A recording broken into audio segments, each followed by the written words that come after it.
to do the very things that God's called them to do. It is a bit of a balancing act. None of us are going to do it perfectly. We get warped children that are warped arrows, and the only way that this is going to work is if we do it with grace. Now, I want to do this. I want to focus in on these two sides.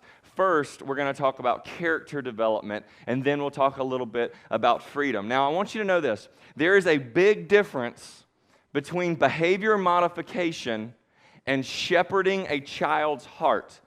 Behavior modification creates Pharisees. What I mean by that is it creates the men that Jesus still had to do ministry with. You see, Pharisaicalism assumes that if everything is right on the outside, then everything must also be right on the inside. And that's not true.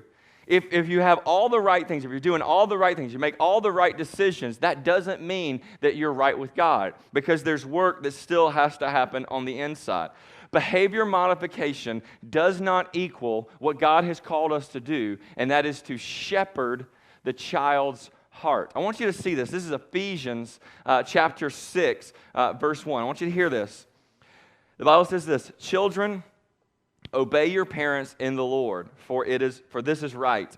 Honor your father and your mother. This is the first commandment with a promise, that it may go well with you and that you may live long in the land." And then it says something really interesting. "Fathers, do not provoke your children to anger, but bring them up in the discipline and the instruction of the Lord."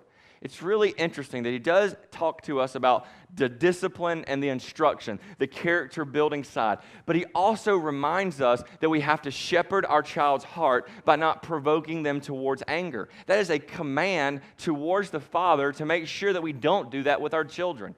And that whole idea there is like, listen, you could do all the right things